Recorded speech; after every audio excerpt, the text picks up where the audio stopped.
Acid rain kept falling non-stop while I sat there playing on my phone, scrolling through food videos until a system voice echoed in my mind. System activated. Any item that has appeared in your saved videos can now be summoned. So, I summoned 4 dishes and a soup, and calmly asked my roommates, wanna eat BBQ pork first, or drink some herbal tea to soothe your throats? A bizarre acid rain had been pouring for a whole day. Large patches of the dorm's exterior wall were corroded and peeling. The raindrops seeping through the window crevices smashed onto the floor, instantly burning into pungent black smoke.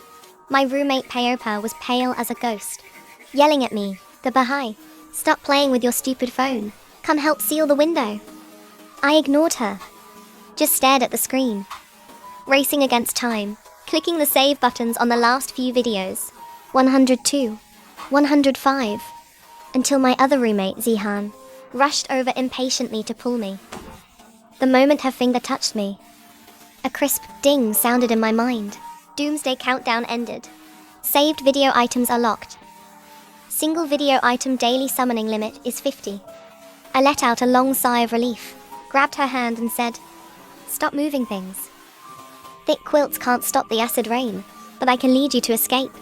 Under their gazes as if looking at a lunatic, I tapped the air and said, "1 chicken pot from the food vlogger." With a sudden sound, a box of steaming hot chicken pot landed firmly on the desk.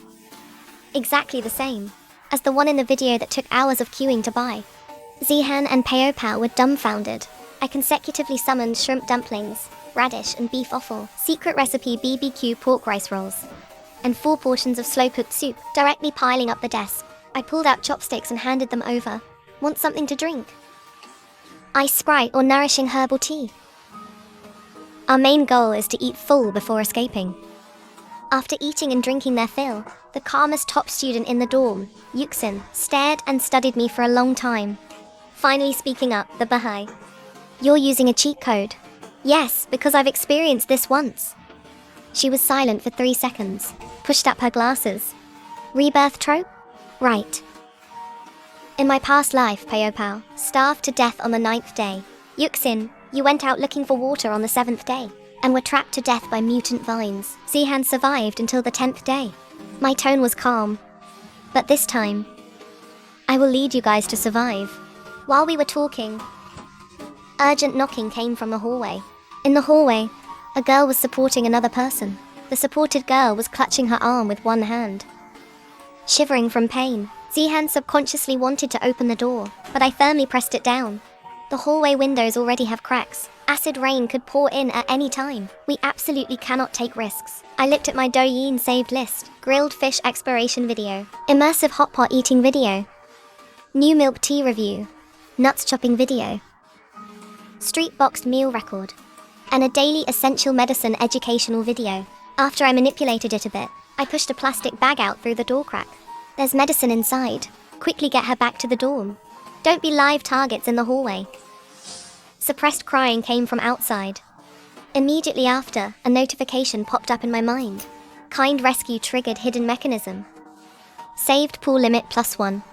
Current limit, 106. My eyes lit up. No one mentioned this upgrade rule in my previous life. I immediately told my roommates about the hidden mechanism, and the 4 of us hit it off. I quickly switched to snack hoarding review videos. Summoning large batches of self-heating rice, biscuits, mineral water, and thickened raincoats. While the hallway floor wasn't fully penetrated by acid rain yet, we geared up, knocked on the doors of our dorm floor one by one, and swiftly distributed supplies through the door cracks. After 1 round, system prompts flooded my screen. Limit updated to 151. Looking at the surging quota, my heart raced. Without hesitation, I used the new permissions to save 2 brand new types of videos. A hardware store unpacking and a mobile convenience store. The hardware store meant we had self-defense, weapons and window reinforcement tools. The mobile convenience store meant a moving fresh food and daily necessity mini supermarket. 1 truck had everything: fruits, vegetables, meat, eggs, seasonings, snacks, and daily goods. This was a huge profit. Early the next morning, the rain was still continuously hitting the windows. The people in our dorm had just woken up, when urgent knocking came from outside the door. We took a look. It was dorm manager Auntie Wang. carrying a small bag in her hand, followed by a few pale-faced girls. Girls, did you give the food yesterday? These are thank you gifts the girls behind me asked me to deliver. They are all their favorites. They said thanks to you for saving them in an emergency. Opening it up. Inside was a Mao Zedong caviar cushion foundation. My roommate had recommended it to me before, saying she wore it for dance club performances, busy and sweating all day without it caking. The makeup looked natural and glowing. I have dry skin that easily dries out during seasonal changes. I was worried the base makeup would be patchy, but it felt exceptionally light and fitting on the face. It could even cover dark circles from staying up late. Moreover, the cushion contained skin-nourishing ingredients, nourishing the skin while applying makeup. I didn't expect that in such a doomsday I would receive such genuine thank you gifts from the girls. I put the bag away, smiled and said, "Thank everyone for me, and let everyone rest assured, I have plenty of supplies here." Auntie Wang's expression, however, instantly turned serious, lowering her voice to talk business. "Actually, I have another urgent matter this time. The bugs brought by this acid rain are afraid of salt." I took the remaining half bag of salt from the kitchen and poured it all on the window frames. The bugs shriveled up instantly, but this bit of salt won't last long. "Can you still get some salt?" I didn't waste words, raised my hand and tapped the air. A full 10 bags of coarse salt smashed out of thin air at the door, white salt spilling all over the floor. Auntie Wang looked at the salt bags appearing out of nowhere, only stunned for a moment, quickly regained her composure, and instructed the girls behind her to grab the salt. Mix highly concentrated salt water, pour it floor by floor from the 3rd to the 6th floor. Focus on pouring it on window frames and door cracks. The group's actions were extremely swift. As the highly concentrated salt water was poured, the hallway immediately echoed with the hissing sound of rain bugs melting upon touching the salt. That night, for the first time, there were no casualties in the girls' dorm. I also slept exceptionally sweetly. On the 3rd day, the acid rain finally stopped. Sunlight spilled down. Everyone wept with joy. But I knew clearly, the crisis had just begun. I remembered in my past life, not long after the rain stopped, the mutant plants began. Sure enough, from the cracks in the ground, emerald green vines, drilled out at a speed visible to the naked eye. They were as thick as an arm, their surfaces covered in barbs. I immediately gathered Auntie Wang and dorm representatives for a brief meeting to discuss. These vines will entangle anyone they touch, and they are very strong. But their weakness is fear of fire. Directly from my saved street food, BBQ shop, and hardware general store videos, I summoned large batches of charcoal, alcohol blocks, lighters, and gardening scissors. The dorm auntie looked at me, sincerely sighing with emotion. "Girl, you alone are as good as a logistics department. An absolute Doraemon." At 12 noon, the vines climbed to the 3rd floor. We used burning charcoal to airdrop downwards. The vines instantly shrank back upon touching the fire. This night, we flawlessly passed without casualties again. However, right after the vine phase, a new crisis arrived. The entire campus was shrouded in thick white fog. Visibility was less than 3 meters. Although the fog's corrosiveness was slightly weaker, it was still unsafe. Everyone was trapped in the building. Fortunately, I could summon food, so we had absolutely no worries about eating every day. On the 4th day, Auntie Wang felt her way along the corridor to the opposite dorm building and took a risk to rescue more than a dozen girls who had been starving for 2 days. Kind rescue was triggered again. My saved pool limit directly shot up to 222. Taking advantage of the campus network not being completely down yet, I frantically browsed videos, not only saving a large amount of food and exploration records, but also adding combat tutorials and fitness videos. The girls followed the videos to learn combat, strengthen their bodies, and everyone wielded the fitness equipment from the videos for self-defense. But unexpectedly, on the 7th day, the natural disaster hadn't stopped, and human-made disasters arrived. A massive group of people appeared opposite the corridor. The leader was Mao Balu from the sports academy, holding a riot shield from the security room, followed by a dozen guys, carrying table legs and homemade wooden spears. I heard there's a Doraemon in this building. Hand her over. Doomsday descended.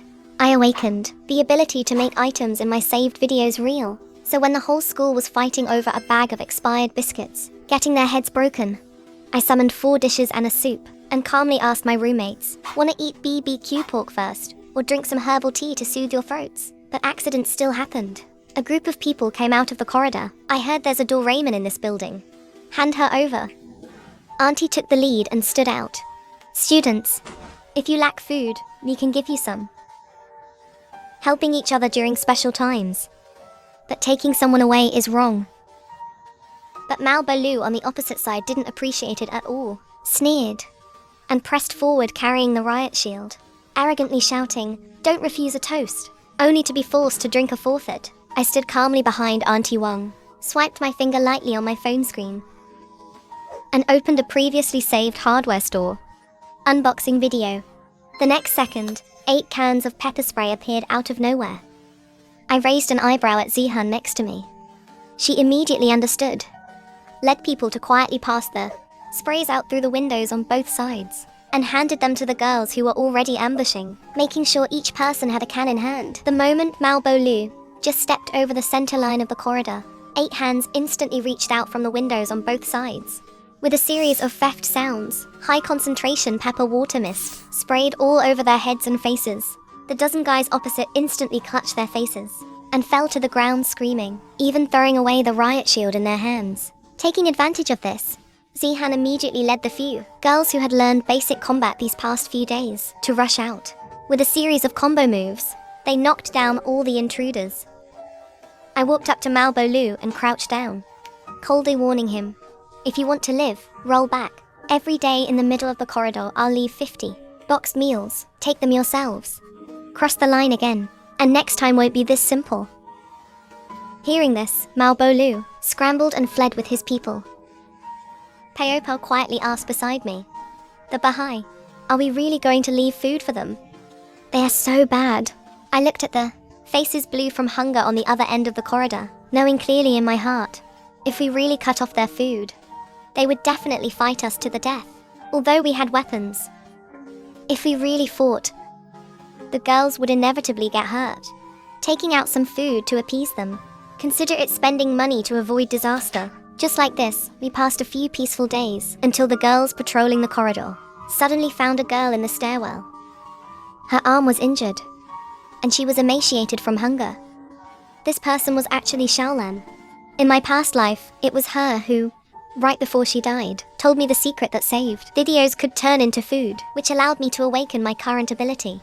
When Xiaolan was brought back, her consciousness was already blurred, clutching an empty cloth bag tightly in her arms. When she recovered, we found out that her ability was the same as mine.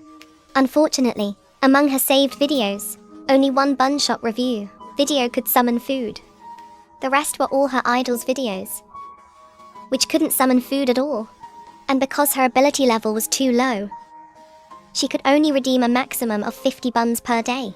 The worst part was, Mao Bolu and his gang discovered her secret very early on, locked her up directly, and treated her as an emotionless humanoid bun machine.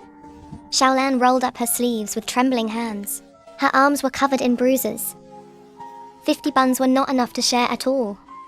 They said I must be hiding them for myself. Yuxin applied medicine to Xiaolan with a heavy heart, her hands shaking with anger. Looking at Xiaolan's body full of scars, recalling the past life's events, the righteous fury of feeling threatened by a common enemy in my heart could no longer be suppressed. Didn't Mao Bolu's gang complain 50 buns were too few? Fine, from today on, they won't even get this warm meal anymore. From that day, the 50 boxed meals I summoned were no longer placed in the middle of the corridor. Just like that, it came to the 11th day. Cut off from food, Mao Bolu indeed wouldn't rest. He gathered over 100 people to block the corridor entrance and shout, threatening that if we didn't hand over supplies and Xiaonan in 30 minutes, they would charge over. I stood in the front row, looking at the massive crowd opposite. Although there were many people, most of them were ordinary students, emaciated from hunger, their eyes revealing despair and blind obedience. For the safety of the sisters, I initially didn't want to conflict with them head-on. After all, with my phone's saved list, I could summon hardware, and outdoor camping and BBQ gear at any time. If we really fought for our lives, they wouldn't gain any advantage. But suddenly, with a bang, the previous plants made a comeback, their speed fully 3 times faster than the first time. Below, the corridor instantly turned into a deadly jungle. Thick vines climbed madly up the walls. I shouted loudly, quickly opened my phone's food street, BBQ shop inventory, and camping fire source review videos. Bags of charcoal and alcohol blocks instantly smashed onto the ground out of thin air. Zihan and the others cooperated perfectly, without any panic.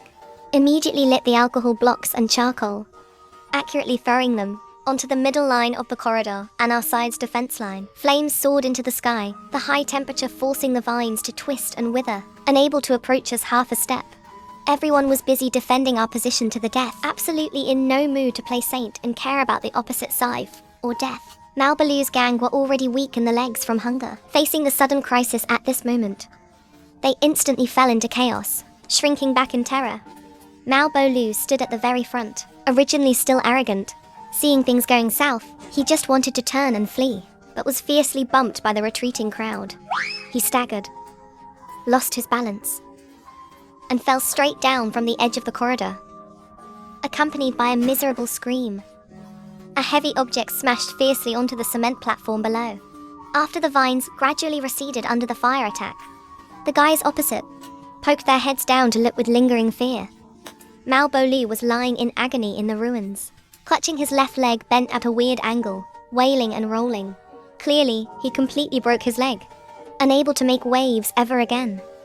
Without this arrogant and domineering leader fanning the flames, that group of guys opposite instantly lost their backbone. Looking at each other in dismay, the weapons held in their hands were also powerlessly put down. I stepped over the ashes on the ground, looked at them and asked coldly, "Still want to keep fighting?" A few leading guys dejectedly threw down the iron bars in their hands, smiled bitterly, and shook their heads. Ultimately, everyone was classmates, with no deep hatred. Before, they were just coerced and bribed by Mao Balu, and followed the uproar out of severe hunger. Now the troublemaker was ruined, facing a common doomsday monster. The tense atmosphere between the two sides eased instead. After a few simple negotiations, everyone logically reached a reconciliation. I promised to restore a certain amount of basic food supply, and they would be responsible for guarding against dangers from the opposite building, no longer crossing the line. The students returned to a state of minding their own business, cooperating with each other to survive. The 12th day arrived. This was originally the day I lost my life in my past life, but in this life, when sunlight spilled in through the window, I was holding a cup of steaming hot soy milk, looking downstairs at over 300 people lining up orderly to receive breakfast. Paopa was holding a notebook checking accounts with me. Auntie Wang was short of wire and cement to repair the wall over there.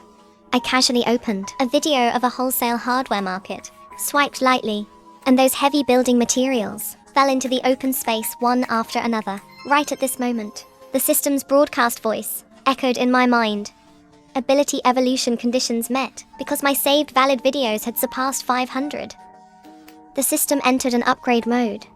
As the deadly acid mist outside gradually dispersed, everyone who had awakened abilities felt their phones vibrate simultaneously. A bright red announcement popped up on the screen. Phase 5 initiated. The territory announcement showed. Since the number of people in our base had already exceeded 300, the system issued a territory evolution task rule. Clear a rank mutant in the campus library, and the base will upgrade to an absolute safe zone, immune to all subsequent natural disasters. Doomsday descended. I awakened the ability to make items in my saved videos real, and led the girls to survive. Once the news came out, the dorm exploded. Paopa was the first to catch the main point. Absolute safe zone. That means we don't have to guard against acid rain and vines anymore. An easy win. Yes, I swallowed my last bite of bun. The premise is to crush that monster. Yuxin drew a circle around the library on the map. This is an amalgamation of vines and rain bugs. It fears fire and strong corrosive agents. We can bring herbicide to soak the vines. I decisively assigned tasks. Paopa, stay behind and look after the wounded. Auntie Wang, lead people to guard the base camp. I'll take 20 elites. Today we must clear this monster. The scene there was even worse than expected. The lobby was jam-packed with the mutant's tentacles. Dozens of survivors were trapped on the second floor. To avoid accidentally injuring the people upstairs, Yuxin came up with a brilliant tactic. We climbed up to the roof and poured the herbicide summoned by Lin Yao and the industrial alcohol summoned by me, all into the firewater tank. As Yuxin turned the valve, A deadly toxic rain fell inside the library. That powerful mutant monster, under the baptism of the potion, rapidly melted.